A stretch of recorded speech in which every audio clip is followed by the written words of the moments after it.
Welcome to the deep dive. Today, we're getting into the Millionaire Next Door based on some really interesting research you shared. That's right. And we're kind of challenging that typical image of wealth, the fancy cars, the huge houses. Exactly.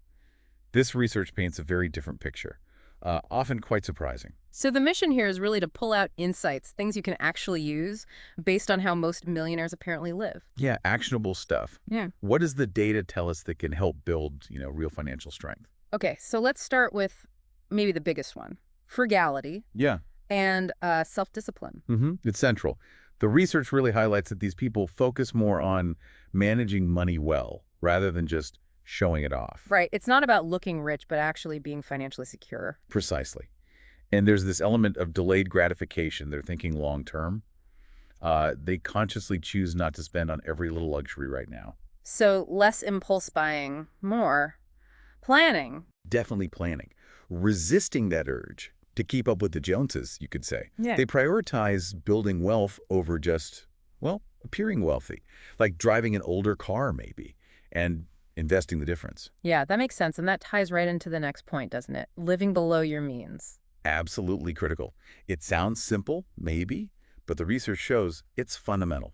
It's not just about how much you make, but how much you actually keep. Exactly. That gap between earning and spending, that's where the wealth building happens. They're very intentional spenders, careful investors. So luxuries only come later once the foundation is solid.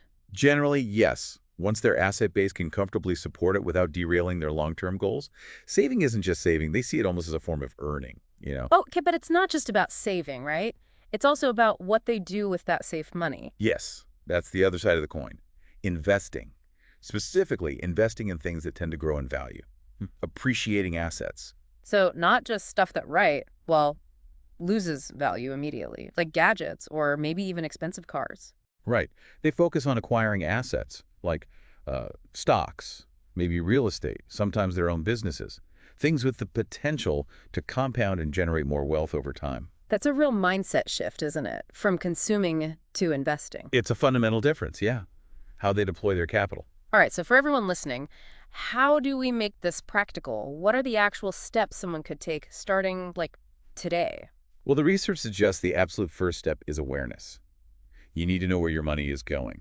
So tracking your spending meticulously. Really getting granular with it. Yeah, you might be surprised what you find. Once you see it clearly, then you can start making informed decisions. Okay, so track first, then what? Cutting back. Identifying those non-essential expenses, yeah.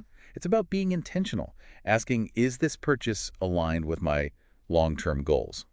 Even seemingly small savings, done consistently, add up significantly. Compound effect, basically. Precisely. And then a really powerful habit the book highlights is paying yourself first. Ah, yes, the classic advice. Treat savings like a bill. Exactly. Make it automatic if you can.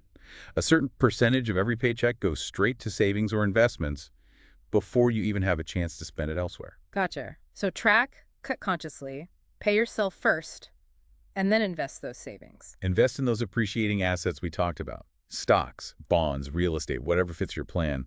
Shift the focus from buying things that lose value to acquiring things that can potentially grow value. And framed that way, it's not about deprivation, is it? It's strategy. It's absolutely strategy. It's playing the long game. So summing up, what the book really seems to show is that real wealth is often quiet. It's built consistently behind the scenes. Very much so. It's the result of discipline, smart choices, and consistent habits over, many years usually. Not flashy overnight success for most. And crucially, it emphasizes that this is achievable. For many, it's about diligence, not necessarily luck or a huge inheritance. Right. It's earned wealth built through deliberate action. So maybe a final thought to leave people with. Yeah, perhaps consider this. How could your financial future truly change if you started to consciously shift your primary mindset from being a consumer to thinking and acting more like an investor in your own life? That's a powerful question, something to really mull over. Definitely food for thought.